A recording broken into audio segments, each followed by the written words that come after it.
কাশ্মীর হামলার জবাব দিতে একদিকে যখন ভারতীয় সেনা পাকিস্তানের বিরুদ্ধে অপারেশন সিঁদুর লঞ্চ করছে, পাকিস্তানকে জবাব দিতে তাবড়তোড় প্রত্যাঘাত করছে, তখন কিন্তু সারা দেশের প্রত্যেকটা ভারতীয় কিন্তু ভারতীয় সেনার পাশে রয়েছে, সমর্থন জানাচ্ছে ভারত সরকারকে।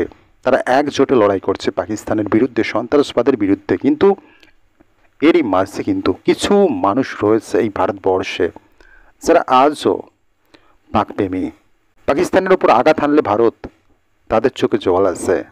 কার্যত এই অপারেশন সিঁদুরের পর কিন্তু এরকমই বিষয়টা আমরা দেখতে পেলাম, এবং প্রকাশ্যে এলেও সেই সমস্ত দেশদ্রোহী, ভারত বিরোধী যারা ভারতে থাকে কিন্তু কোথাও না কোথাও তাদের মনটা থাকে পাকিস্তানে, মানে মনে প্রাণে পাকিস্তানি থাকে ভারতে। তো এদের কি ভারতে থাকার কোনো অধিকার রয়েছে? এই বিষয়টা নিয়ে কিন্তু বারংবার একটা প্রশ্ন উঠেছে। যদি পাকিস্তান ভালো লাগে, যোগী আদিত্যনাথ তো বলেছিলেন এই বিষয়ে যে যাদের পাকিস্তান ভালো লাগে তারা চলে যাক না পাকিস্তানে, সরকার খরচ পর্যন্ত দিতে রাজি আছে, চলে যাক সেখানে। ভারতে থাকবো, ভারতের বদনাম করব, ভারতের নামে উল্টোপাল্টা কথা বলবো, এটা তো চলতে পারে না। যে দেশটা তোমার ভালো লাগে সেই দেশে চলে যাও। এবং সাম্প্রতিককালে এই ভারত পাকিস্তানের মধ্যে যে যুদ্ধ আবহে কিন্তু আমাদের এই দেশের মধ্যে বহু গদ্দার সামনে এলো। কেউ আমাদের সেনাবাহিনীকে অপমান করছে, কেউ বা টার্গেট করছে আমাদের নরেন্দ্র মোদীকে, কুৎসিত পোস্ট করছে, কেউ আবার পাকিস্তানের প্রশংসা করছে।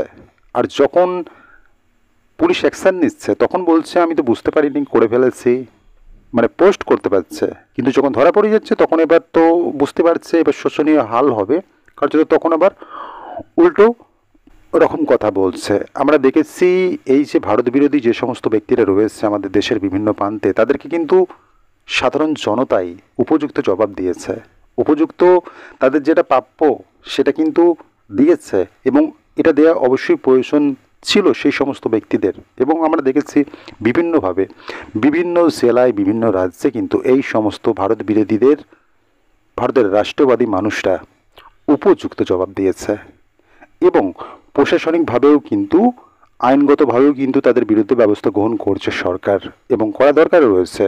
একদিকে যখন বাইরের শত্রুকে সামাল দিচ্ছে ভারত সরকার, রেসপন্স করছে, কার্যত এই ভিতরে থাকাও যে সমস্ত পাকপ্রেমী রয়েছে শত্রু, এদের বিরুদ্ধেও করা পদক্ষেপ গ্রহণ করছে। এবং সাম্প্রতিককালে আমরা দেখছি এরকম অজস্র ঘটনা সামনে আসছে।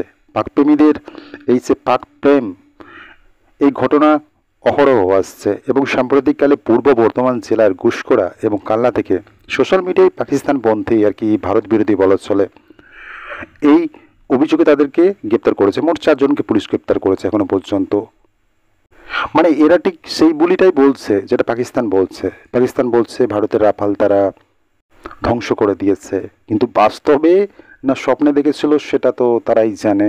স্বপ্ন হয়তো পাকিস্তান দেখেছিল, সেই স্বপ্নটা বলছে, কিন্তু বাস্তবে কোনো এভিডেন্সই নেই, এরকম কোনো ঘটনাই ঘটেনি।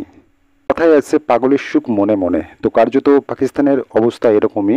আর সেই সমস্ত পাকপন্থী ভারতবর্ষে যারা বসে রয়েছে তারা কিন্তু মনে মনে কষ্ট পাচ্ছে পাকিস্তানের শোচনীয় হালে, আর তারপরই এই সমস্ত পোস্ট করছে। এবং তারপর ভারতবর্ষের যারা রাষ্ট্রবাদী রয়েছে, প্রকৃত ভারতীয়রা রয়েছে, তারা কিন্তু এদেরকে যোগ্য জবাবও দিচ্ছে, এবং যে ভাবে এদেরকে ট্রিটমেন্ট করা দরকার সেইভাবেই করছে কিন্তু, এবং এটা করা দরকার রয়েছে।